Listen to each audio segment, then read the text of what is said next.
Welcome to Eye on the Illini. This is Mike Cagley. It was quite a game tonight over in Bloomington, Indiana. I did not see the Illini doing this. I'm really surprised at how well they played.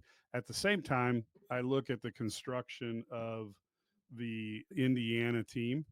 This was a team that I think Indiana's fatally flawed. I think they've built a team that doesn't have the ability to shoot from deep, and they don't have the ability to spread a defense out. And in today's basketball, kid, I don't know if you can win like that. You can't, and Mike, and you're not going to. This was just a bad performance from Indiana. It was a great performance by the Illini. Extremely impressed with them, with what happened with the USC game. I'm loving the fact that they came out and how well they played, and it was just a good overall performance for Illinois from Illinois. Mike, just there's a lot to unwind here, and just with the game within itself, the individual play, just a great overall game. Yeah, and I thought it was interesting. The second half started off with Illinois being up by 28 points or 30 points, and they got 7 of the first 8 fouls were called against Illinois. The referees gave them an opening to make the game close. They couldn't get it closer than 16, and then Illinois just moved on past them. I thought that was a heck of a demonstration by this Illini team of really being able to go out there and make things happen in a game that at least during that part of tested them, because they could have easily broke and that could have turned into a real game. Mike, let's just unpack what you just said there. They tried to make it a game. The worst call of the entire night was the fourth foul called on KJ. I don't know. We clearly saw the Indiana Hoosier guy hook him, grab him. I don't even think KJ went over his back. And I think they did everything they could to make the game close. But I think the magic of Mike Woodson was just not enough to help them win. It was just really bad performance from them. And I don't like to see officials try to make the game close. This is big boy basketball. If you're getting beat by 30, it happens. Like Illinois was mad. Some of the fans were mad when I was there Saturday when USC dunked the basketball with 1 second on the clock. Don't lose a game. Don't put yourself in that position. So it's big boy basketball, and I'm really curious to hear what Mike Woodson's going to say in his post-game press conference. I know this is always a topic, Mike, always a topic when you don't do the handshake, and I would love to know what Mike Woodson said to Brad Underwood, because Brad was probably going to shake hands, and Mike said something to him, and then Brad turned around and pointed right away. And people have mixed feelings on that. Tonight, I wouldn't have done it, and I'm glad. I think it was smart that they didn't do it. Yeah, I thought both coaches were smart there. Look, I had a hard time right after the heat of battle congratulating somebody for kicking my ass. And I know a lot of people are challenged by that. And to me, it's like in a situation where you've just had tempers flare, it's funny because we haven't seen Tomislav upset at all at any point during a season. I'm not certain what Goody said or did, but boy, did he react to it, which then got him for the first time ever getting all in Goody's face. It really, whenever I see guys act differently than they normally do, it makes me wonder what was going on. But there had to be something said to trigger that type of response. I thought it was, I'd love to be a fly on the wall or have a microphone, be a little closer to the court to hear what was going on back and forth there, kid. Mike, here's my thing. I think it started in the first half with Trey White. The technical foul that Trey White had in the first half, Luke Goody was there. Now, I know what kind of person he is, and you're not going to get me to say anything bad about the kid. I liked him when he was at Illinois, and I still like him. He's my fishing buddy. But I think there was some jawing going on, because when Trey White took that cheap shot, and he took a shot at his head, he missed and what have you. But then with the chirping with Ibisic, you can tell that he was frustrated. I think this game meant a lot to him, which I'm sure probably did. I'm glad that he didn't get involved with the physical part of it. But for a guy as nice as Ibisic is, I'm going to tell you, something was said. And I will tell you this. I did talk to Ben Gibbs Lawhorn, and we had a conversation about a week ago. it was weird, really weird about guys from Croatia. He said to me, they're built different. They're nice guys, but when they get mad, it's ugly. His roommate was one of those guys. And when they got mad, practice was shut down. You saw a side of Ibiza tonight that I've never seen before. So maybe there's some truth to it. I don't know. Um, I think what Indiana did, Obalo in the end was so classless. He's going to sit for that. There's no way the league's not going to sit him. He tried to throw a little mini punch. Regardless of Indiana fans like hearing that or not, he did. Yeah, it was only not a punch because he was too far away and going over a couple of people. It was just a dumb play. And look, kids do things. And folks, look, I have fun poking Indiana fans after Illinois beats them bad. But and Illinois appears to be the better team this year. I don't think they're necessarily as I don't know if the gap's as wide as what we saw tonight. But Illinois played an extremely good game and shows what they can do when they are on fire like that. And they only needed a half. They only shot 23% from the three in the second half, and they only shot 28% in the second half. But the Illini ended up 40% and 34% for the game. And that really let you see, in terms of what was going on, that really let you see that first half how devastating Illinois can be when they all are firing on pretty well. So it was an exciting one, but I don't know that there is. I don't know. Like I said, you're never as good as you look on your best game, and you're never as bad as you look. But I just think that the fatal flaw in this that Woodson just doesn't understand is if you can't score from the three and you can't spread teams out, you're probably not going to win when you play the better teams. No, and Mike, he made no adjustments. I don't get it. I didn't see anything. There was no game plan. There was, I guess, in the beginning of the game, and maybe it was just bad defense when they left Kasparis. Maybe that was it. I take that back. I can't lie. That would be wrong of me. They did try to feed the big fella down low. They did try to feed him because Illinois really didn't have an answer for him. So I guess if that was their game plan, those hard twos, it didn't work. But I don't think it matter. This is one of these performances where Illinois came out, and this was one of those performances where people say, hey, this is a Final Four team. This team could beat anybody. They came out and they played extremely well. And another guy that is not going to, when you look at the stat sheet, Mike, another guy that's not going to make you think, oh my goodness, this guy was great tonight was Ben Humrickhouse. He had 7 points and 5 rebounds. But look at his rebound performances over the last few games. He was 3 of 6 from the field. He only forced one really bad shot. I'm encouraged with what he brings to the table. I think in the Big Ten tournament or in the NCAA tournament, he could be a big factor because teams won't have an answer for him right now. Teams are defending him differently. But I think the way he's playing, I'm really impressed with and encouraged because he's made a lot of big strides from the beginning of the season to now. Yeah, and I'll be honest with you. It's obviously clear he's not going to be the leading scorer on the team, but I think he can be a really big weapon just because of what we've been talking about. He has the ability to spread the zone, to spread the court. And if you don't go out on the three, just like tonight was 1 for 3, but you don't go out there, he's going to have a pretty nice shot at making it. And if you do go out there, then that leaves him the opportunity to hit somebody else. I thought the team was relatively unselfish tonight and was good at getting the ball out there and getting that teamwork. The Illini ended up with 14 assists and only 6 turnovers. That's the type of ratio you'd love to have all year long. Oh, without a doubt. And I want to throw a statistic out there. I'm trying to see if I can confirm this, but everybody knows how well Illinois did when they went to Oregon and how well they played.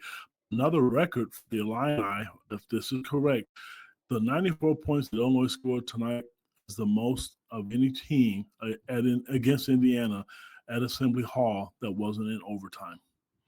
So Oh, they're just sweet. they're just breaking records. So my little Indiana fans that I know in this area, after I get done with this lovely podcast, that's going to be one statistic that I tweeted them or text them first. That's huge to score 94 points in regulation. And I think that was probably tweeted as a shot at Mike Woodson because I'm looking on some of the message boards and some of the Twitter feeds. They're not happy with him. Yeah. I think it also comes down, I think I believe Sturdy had put a note out there that the most that Illinois has ever beat Indiana by at Assembly Hall, I believe, was 24 points in 1956. If I remember that stat correctly, this would now be the biggest loss that Illinois has handed the Hoosiers over in Bloomington, and that's a heck of an accomplishment to do that. Yeah, actually, the second largest 25-point victory is the second largest by an opponent at Assembly Hall, but I do believe it's the biggest by Illinois. And that, like I said, that record was set in 1956, which was me minus 11. That's a nice long record there, 68 years, and Illinois gets an opportunity to pass that up. I wanted to go through a couple things for people who are maybe driving or going from point A to point B, and they don't have any stat sheet in front of them. But Rickhouse had 7 points, 5 boards. Boswell had 22 points, 7 rebounds, 2 assists. Ivisic had 17 points, 11 rebounds, 4 assists. White had 5 points, 6 rebounds. Jakusionis had 21 points, 3 rebounds, and 5 assists. And to be honest, Underwood called off the dogs because he had 19 at the half, and he could have had a lot more had he so desired. Gibbs Lawhorn, I thought he had some really good stretches, had 12 points, 2 boards. And then Will Riley was 2 for 5, and he had 2 boards and 2 assists. Jake Davis did not score, but had 2 rebounds, and Morez had 5 points and 10 boards. So a very nice stretch across the team. I thought there was a lot of contributions.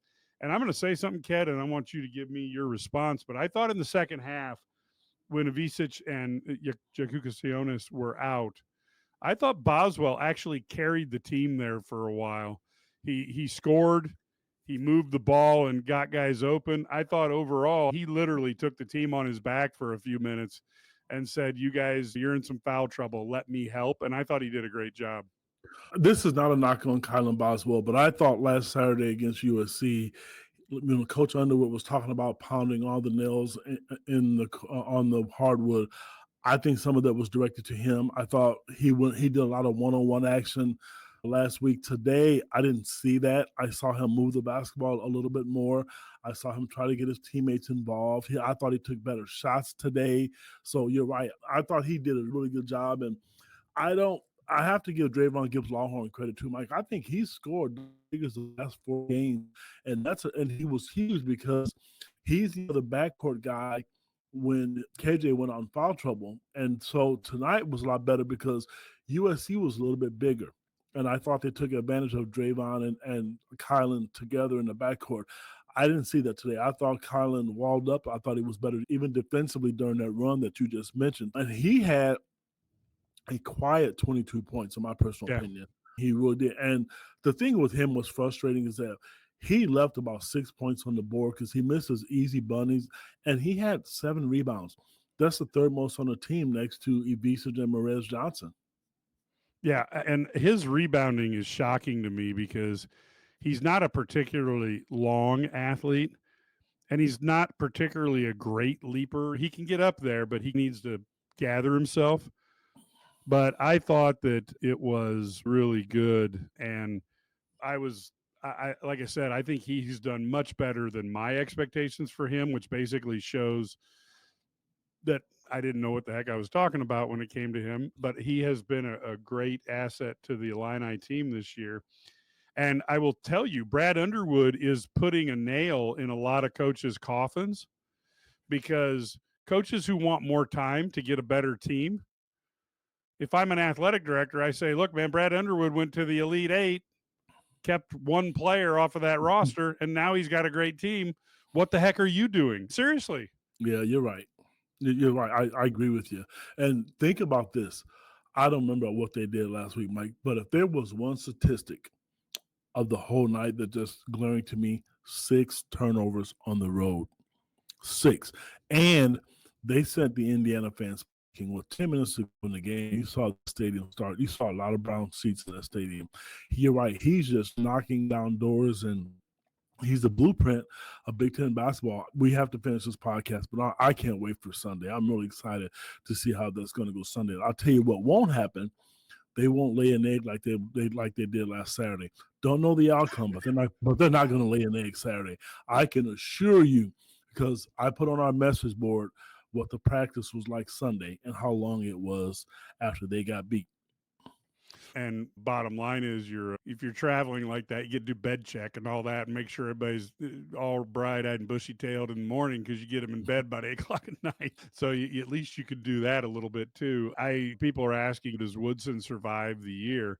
He's going to be there all season. There's no doubt. I don't know. What is it? If he doesn't make it this year, what is that? 4 out of 5 years he doesn't go to the tournament. I'm not certain that cadre of older Woodson supporters, I'm not certain that even they would be on his side if you have another year like that. I'm totally speculating here, Ked, but I would think that the lack of NCAA appearances is going to catch up with you at a place like Indiana. It's going to. I think he's only been to a tournament twice. Here's the issue, and it's tough. These coaches are being paid a lot of money, and the competition is hard. I mean, you have to win. You have to be able to go out to compete. You cannot do what Indiana did today. Yes, they won a national championship in the 1900s. Bottom line is their fan support is huge. People still believe that they can win, and they can. What has happened to Indiana, teams like Illinois, Michigan State, I think, and Wisconsin, they passed them by. They don't have the right guy. I don't mean that in a negative way. I'm not a fan of Mike Wilson. I'm just not. I don't see him do anything as far as making any adjustments, doing anything to help his team win. They went out and got beat by Iowa. And what did you see tonight? They knew Illinois was going to come in, an angry Illinois basketball team. You had them at home, and you came out and played like that.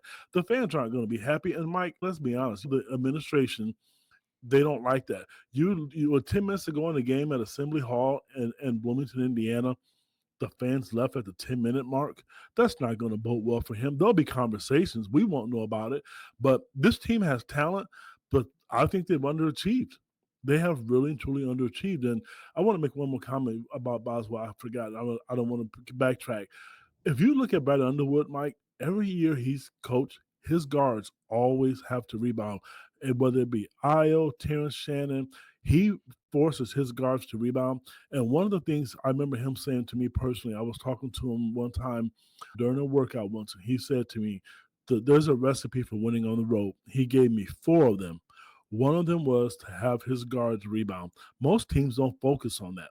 One of the 4 things he mentioned was that, and you look at Kylan Boswell, you look at Kasparov, he only had 3 tonight, but he averages 5 or 6. Yeah, and I do think as I look, let's go to Woodson. I guess I did misspeak, because he's done it two out of the 3 years there, and I guess I blew the Archie Miller era in as well. But maybe they need to go back to Tom Crean. Who would have thought that the folks would be pining, the Indiana fans would be pining away for the Crean era? But I'm looking at what they've done, and really, they made it to the 3 Sweet 16s under Crean. And then Mike Davis had that 2001, 2002 year where they ended up going to the title game and losing. And then you've really got to go back to, gosh, the end of Bobby Knight. They had a bunch of first and second round one, but I guess in 92 they made it to the Elite Eight. It's been a rough road to hoe for them. But if you make it to the tournament every year, you get an opportunity to go far. And once you start missing the tournament, boy, it gets tough. So I'm thinking, if I'm looking right now, I'm thinking that this year, if they don't make it to the NCAA's, I got to think that the support that Mike Woodson has will quickly evaporate, and then he will be on his, probably that be it for him, and then you'll have Mark Cuban and a group that will look for another coach and see who that might be to take over Indiana. I will say this. I do think they're a tournament team. I do believe that. And I also think he'll get one more year. And if they don't, it's an attractive job. It is a Big Ten job. that's attractive. They have unbelievable fan support. That's why this isn't going to last long. They're going to have to win games or whoever gets the job, but they'll get somebody really good. I don't know why you wouldn't. I applaud Indiana for giving him a chance. He's a former player, and he is competitive. I think he's rude and arrogant. I don't know why he's arrogant, and I don't care if Indiana fans let him hear this. He hasn't done anything to be arrogant to me. Yes, it's Indiana basketball, but what has he won or done to have that kind of attitude, in my personal opinion? But I'm not, I cover them. I don't have any interest in covering them. I like when Illinois beat them. To me, they're not a rivalry. They've made a beat Illinois a few times. To me, I'm more interested in beating Purdue than Indiana because Matt Painter has it going over there at Purdue. Mike Wilson doesn't for me. Yeah, no, and people, like I said, our era, we grew up hating both Indiana and Purdue because they had two great coaches and they were harder than heck to beat. And recently, Painter has certainly cornered that market in the Big Ten year in and year out, along with Tom Izzo. And I hazard a guess that the last 5 years, Brad Underwood is getting into that category as well. And you probably had Bo Ryan raise up and then retire, and that was probably your guys that just caused people a lot of problems. And Illinois hasn't had that great coach since Bill Self, and now they're back. Looking at the game tonight, I thought there was a lot of things to look at. The main thing for me was during the stretch of fouls that got called, and then afterwards, when Kasparis and Ivisic was off, they were sitting. I thought Illinois retained their cool and was able to keep the momentum going. And at least when every time Indiana started to do some type of run, Illinois would answer it. Mike, they did. This team is, they're young, but they're extremely talented. Tonight, I don't know. Every game I say this. In the beginning, I knew coming in, I was drinking the Kool-Aid, the orange Kool-Aid, if you will, about Kasparis. And then I saw he struggle. But every game now, he's getting better. And his ability to shoot basketball, he looks, the last 2 or 3 games, he does. He looks like an NBA player, and he's just getting better and better. And like you mentioned earlier, I think Underwood called the dogs off. I think he could have kept going, and he's going to be a tough matchup for people because he's tall. Tonight, I thought his size was a big factor. And this team overall, when they're clicking like this, again, this is a team that we think that has the potential to do really well. And they may not shoot the ball well in the tournament because I know in the NCAA tournament, you're not going to get a dud performance. You're just not. They may not, again, they may go 0 for 18 from 3 and shoot 26% from the field, but the effort to be there. This team is really special. I don't think you're going to have another bad performance like you had last Saturday again, and they're going to lose some games. That's going to happen again. But to me, going on the road, doing what they did, and watching guys who just do little things. Morez Johnson, yeah, he had 5 points, but he had 10 rebounds. Mike, he played 18 minutes. That is it. I swear to God, minutes. he had a block shot in there too. I think so too. Yep. I believe so too. And I'll tell you another thing with KJ, he played 33 minutes. He played more minutes than anybody on the team. So maybe the rest that he had for 2 days, I know he practiced. He really did. But maybe the rest was good for him, and maybe that's what they needed going down the stretch because he had been logging a lot of minutes, and he's going to continue to log minutes. Yeah, we got the Ken Palm update number 9. That's one that Brad Underwood says he pays attention to, and he doesn't pay too much attention to the polls. Yes, he does. He has to say that.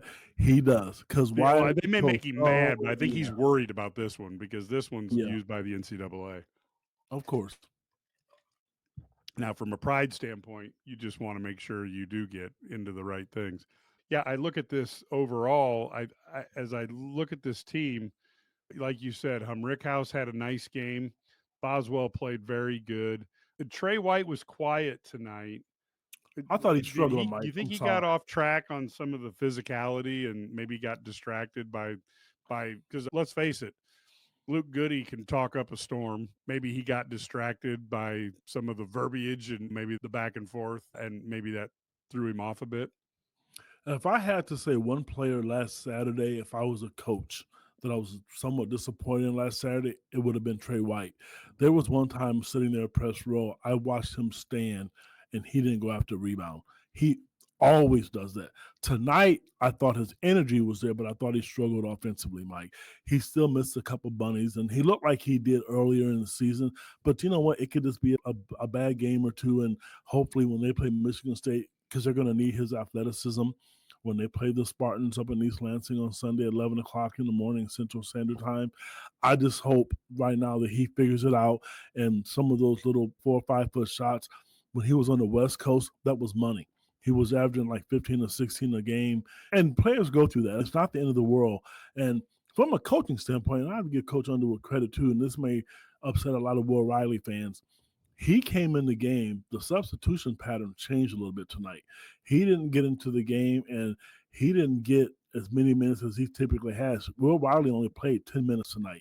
And for a guy that has been struggling, I don't think that's bad. He was getting 25 minutes a game, maybe 15. Great. Honestly, give Coach Underwood credit. He went to the bench early, and he went to the guys that who did well on the West Coast. He went to Jake Davis, and he went to Drayvon Gibbs Longhorn. So I'm great with that. I think that's a good coaching move. People don't want to give Coach Underwood credit for certain things. Tonight, I saw this is the first game I didn't see Will Riley get into the game within the first few minutes. Garrett Baker, don't get me started, because that frustrates me. I text Mike and our group text about that comment from Garrett. Yeah, and I'll be honest with you. I think I put on Twitter a couple weeks ago that more as his dad should keep a phantom foul stat that they can publish, because I think he's got more than anybody. There was one game where I think he fouled out with, and 3 of the 5 fouls, I'm not certain he had any physical contact with the person that was going to the free throw line. I do think there's something about a big from Illinois and a big from as a freshman, and you put those two together, and apparently that just makes referees start blowing whistles left and right. I don't think they can help themselves. No, they can't. And Morez used to get frustrated. I don't think he even cares anymore. He shows no facial expression. He knows they're going to call him. And I know exactly which foul they're talking about. It was in the first half. He played really good defense. And I give the coaches credit, because last Saturday he jumped a little bit. It was soft. Tonight he didn't do that. And I don't understand. It's like they feel like they have to call a foul. No, you don't. You don't have to call a foul. He did a really good job. So I'm glad to see that comment from Garrett, because I got frustrated. Garrett, I'm in a ton of group texts, and my language was really bad when that foul happened, because I know that's something that they worked with Morez on, because last Saturday, like I mentioned, he did it 2 or 3 times, and tonight he did a much better job, and I just thought that was a call for him. Yeah, I totally agree. And I think that's where you just got to find ways for him to play. And I think ultimately the refs got to start understanding, and they have to look at it a little better. You can't just say, the freshman's underneath there and automatically call the foul on him.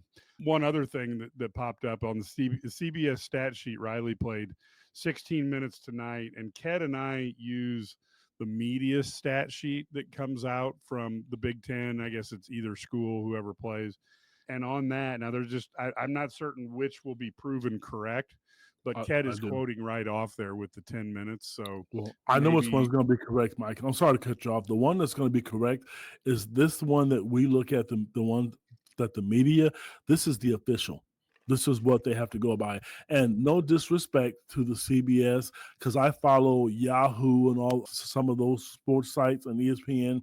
Those are not the official ones. So I hate to say that, but they'll get it corrected, but that's not right. He only played 10 minutes tonight. This is the run my own business dream. This is the colleges paid for dream. This is the retire early dream. This is Busey, where your dreams and possibilities become moments through trusted guidance and expertise, through lifelong relationships. Because we're here to help you achieve the life you've always envisioned. Yeah, and look, I hope himself and his parents don't get too worked up about that, the playing time, because what really needs to be looked at, and this is a journey, and Ked and I have coached, Brad's coached, You're looking at taking a kid from point A to point B during the season. And Will needs to worry about that journey of improvement more than how many minutes he plays or what his stats are. And I liken that to the kid. Think about the kid when your kids are playing Little League. That kid who's trying to hit a home run every time, and he'll have one massive home run all season long and 43 strikeouts, and the kid will only talk about that one home run. But the bottom line is, you want to play, you got to focus on making contact with the ball and getting better, and that'll take care of you playing. And in basketball, instead of worried about minutes and your stats, just worried about doing what the coach is asking you, and that will get you the playing time. Now, folks, we have on live from his car, Mr. Brad Sturdy, who has been there at the assembly hall and probably had a lot of fun tonight. Brad, what were your impressions of that game tonight? Well, you got to give Illinois credit. They came out ready to go. They were dominant from the tip. Even when Indiana hit a few shots early, I think they scored on their first 3 possessions, 4 of their first 5. They were all exactly the shots Illinois wanted them to take. And then, Illinois was getting whatever they wanted in that first half offensively, and they shut them down defensively. Just a completely dominant performance. It's rare when you say the score was 94-69 and it wasn't that close. It was just, but that's exactly what it was. Yeah, a couple of things, Brad. Could you guys tell what Luke did to piss off Tomislav? Because we've never really seen him get angry in a game, but he was angry tonight.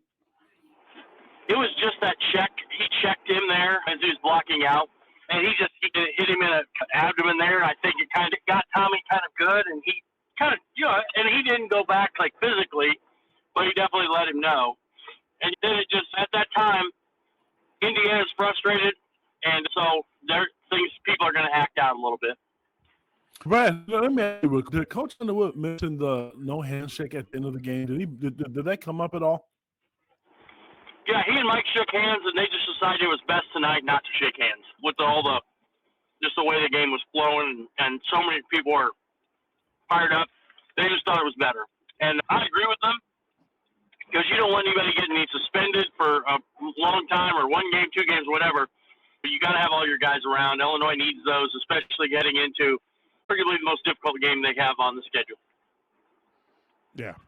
As you were there, we talked about a couple things. One was that awful start to the second half where Illinois made some dumb fouls and then the ref made some dumb calls.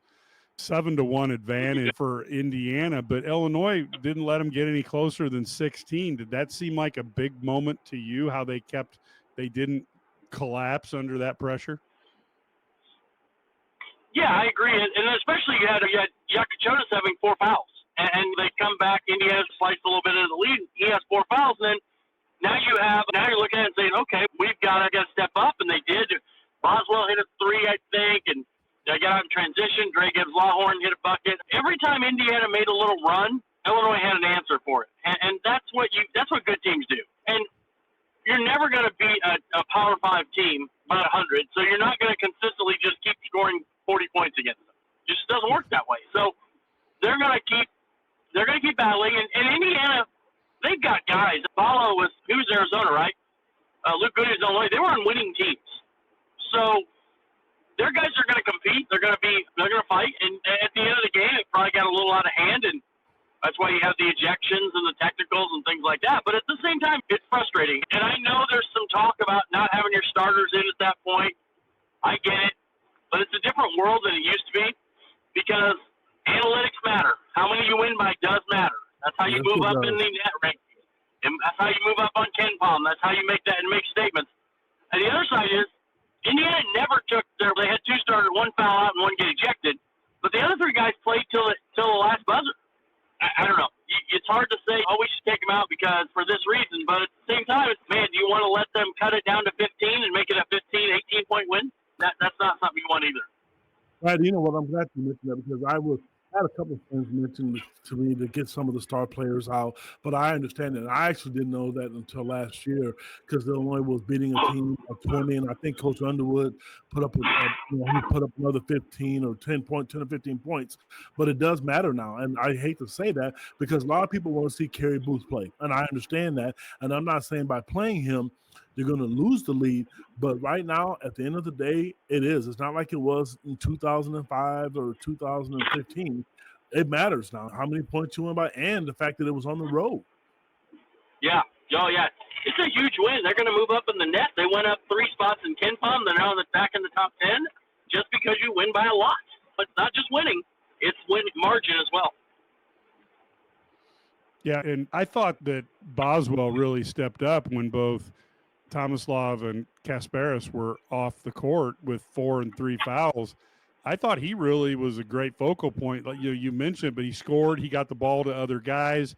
I thought he took the ball down court and picked up pace and got a foul on an Indiana player and a couple free throws. Yeah. I really thought he dominated, but boy, he really set the tone and made sure that Illinois actually started to grow their gap again. Yeah, I didn't think Boswell played well in the first half. I thought he was just defensively he was fine. I thought he did a good job defensively. Offensively, he seemed out of rhythm. I think it was.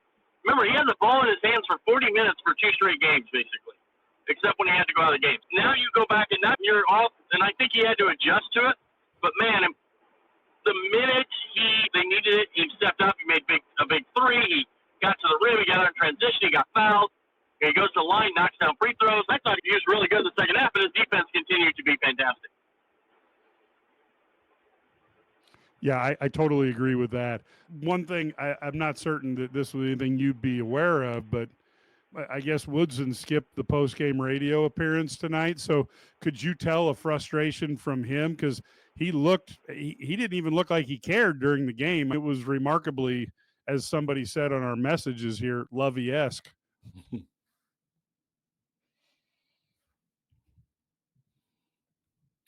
I don't know if we lost Brad or not, and hopefully he can respond to that real quick. But I'll tell you what, I'll say it again. He looked like he didn't care at all. I'm really sorry. He did not make any adjustments. I saw nothing. Go ahead, Brad. Sorry about that, buddy. No, I thought he was definitely frustrated. I think he was a little bit beaten. This is hard to fathom though.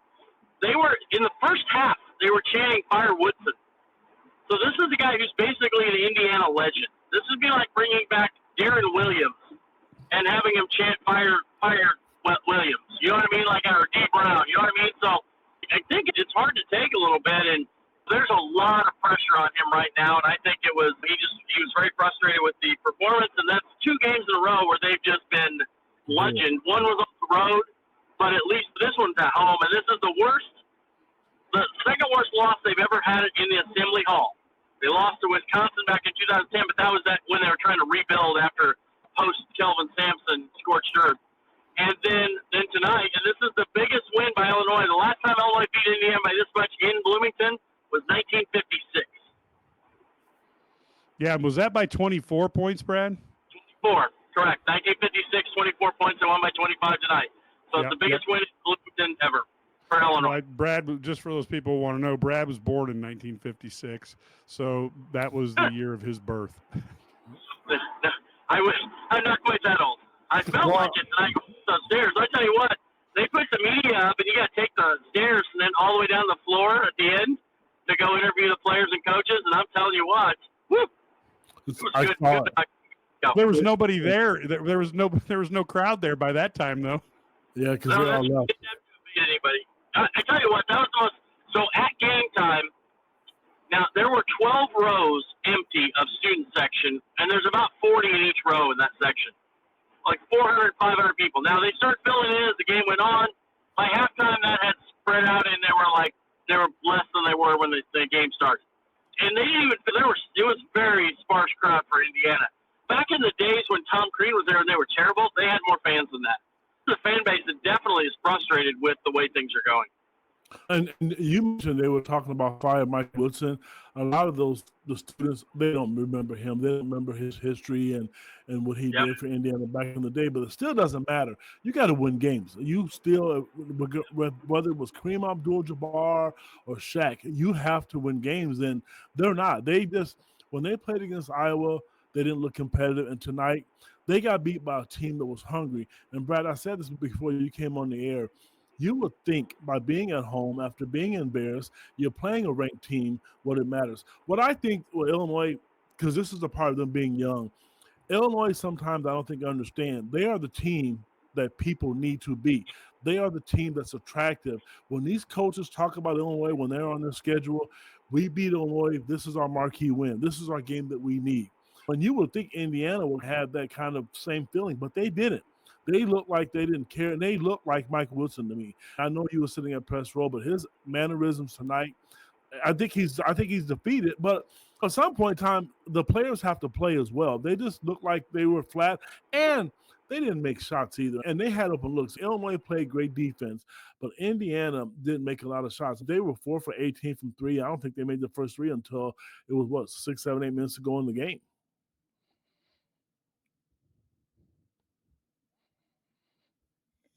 Yeah, yeah. The other thing I think that's interesting about the way this Illinois team is played, Brad, how much pressure is Brad Underwood putting on the rest of the conference when you have an Elite Eight team? You lose all your players except one, and then you're able to have, 25 and 30-point victories on the road against well-regarded Illini teams, or excuse me, opponents. There were people talking about that, 9 or 10 new guys. People were like, he's got 10 new guys. Then, some of the Indiana people, they got 10 new guys, and they're whipping us. This was definitely, I think it goes to show that you just put guys in position to be successful, and it put a group together, and they fit together. They multiple ball handlers. They have size. They can shoot it. They're long, and all of that, it just pieced together. And Brad has really done a great job coaching them, because we've talked about this team is ranked 10th in the country in defensive efficiency. That's insane when you have 10 new guys. And it's not like they have 10 uber athletic, crazy. These guys are they play sound position defense. They follow scouting reports. And Ked, you mentioned the open threes. Indiana did have open threes, but they were the guys that only wanted to have open threes. And that's a big part of shutting down a team, is making sure that the right guys for you defensively are taking those shots. And the one thing, my biggest thing with Coach Woodson is Indiana is running an offense that is basically from the 1970s. They're before the three-point line.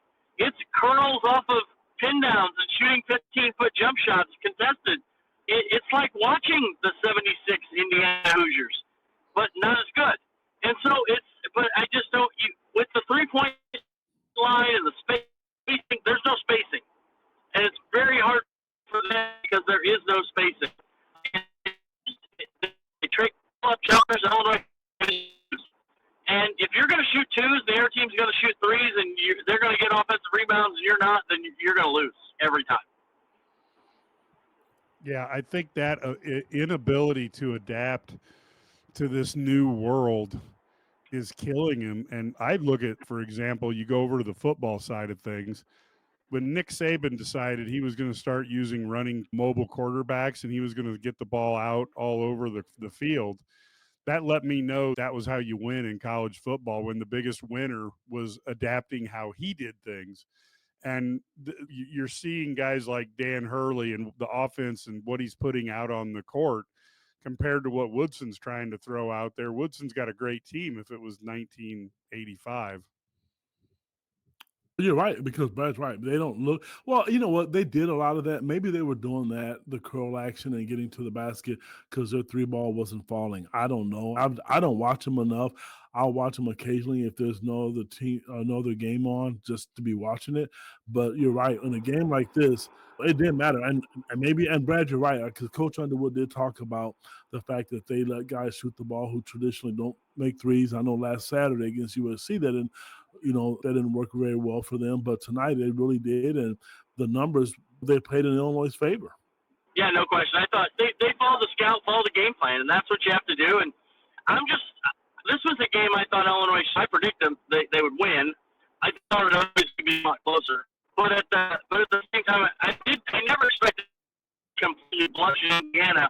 And I've watched Indiana play a few games. I've seen them look okay, but they're not very good. And I don't mean this in a bad way. They're just not a very good team. And with the NIL dollars that Indiana has and the backing that they have in their athletic basketball program, they should never be this bad. They really shouldn't. And I don't think it's a money thing, Brad. I just think that Mike Woodson doesn't know how to put together a roster. He reminds us a little bit like John Gross out there. Yeah, no question about it. That's what I mean. You have the money. You have the money to invest and get players. They just don't have the players. And Renault being out obviously is a factor, but I'm not sure it helps them because they play two bigs and they have less spacing. So it's just not a system that's going to work. It's not a roster that's put together well, as you said. And on the other hand, you have Brad Underwood throwing together a roster of guys, and I think Brad's figured out how to do this and on the fly, just put things together. Hey, we need this guy, and how are we going to build around this guy? And they've taken it and they found we've got KJ, so we need a bunch of shooters around guys like him, a guy like him. And that's it. That's where Big Davis fits. It's where that guy who can create the other kind of spaces.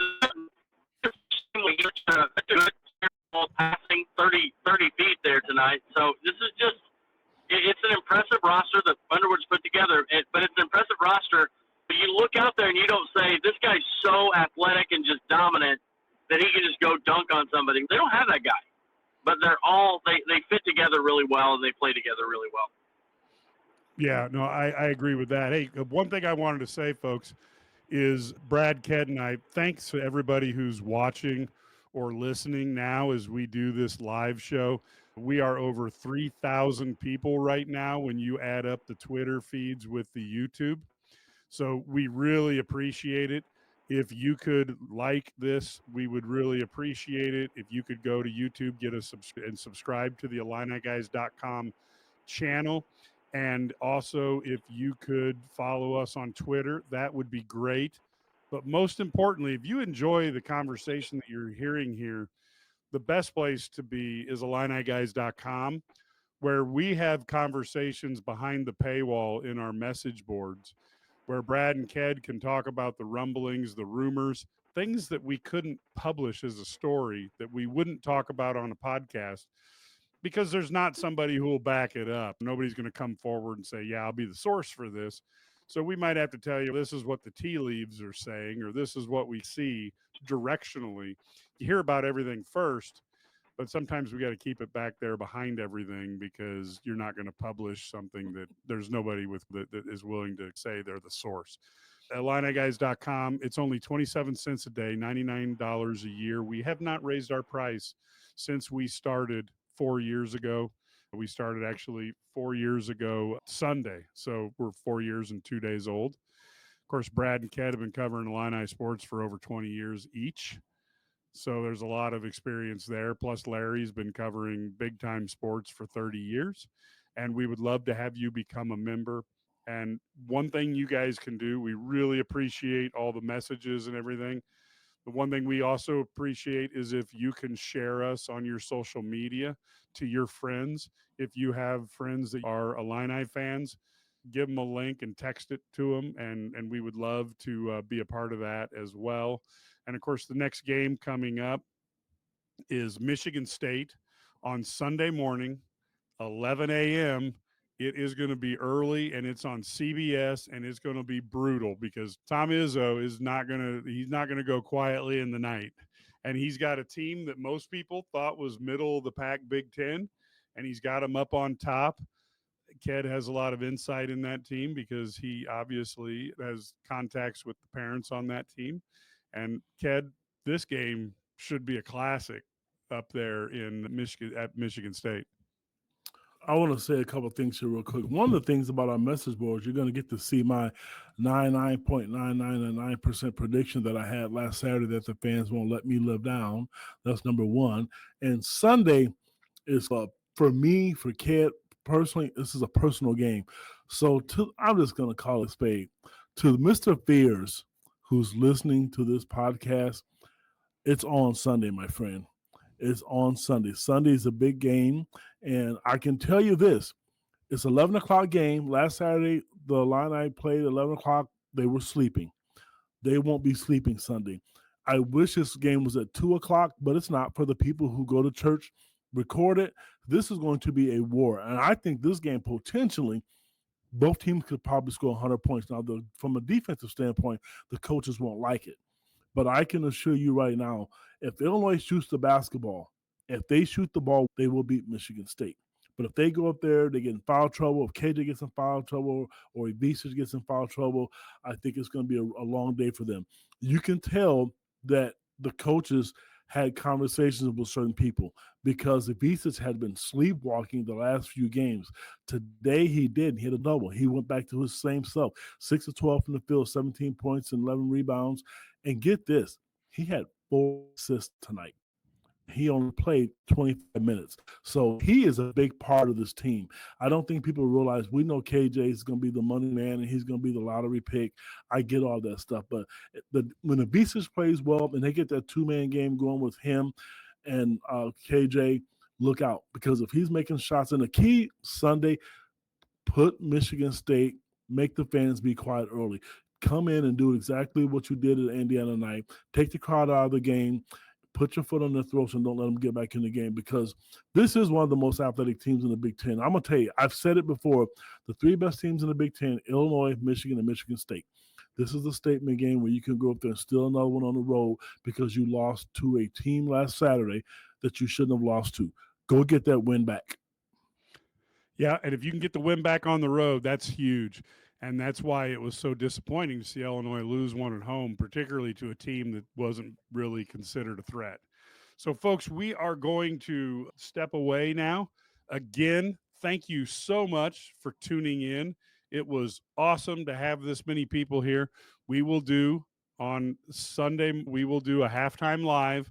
So when you're watching the Michigan State game, they go to halftime. Pop over to YouTube, pop over to X, and you will see us. We will do that. And, of course, after the game, we will go immediately after the game on Sunday. It should be a ton of fun. We are all looking forward to this. Tom Izzo's one hell of a coach. I know he drives folks crazy in Illinois, but he just wins. And we're starting to have a coach, Brad Underwood, who drives people crazy when he wins around the Big Ten. So it should be the battle of two coaches who really enjoy ruining days and games for their opponents. We're excited to watch it. So with that, we will be back, and go Illini.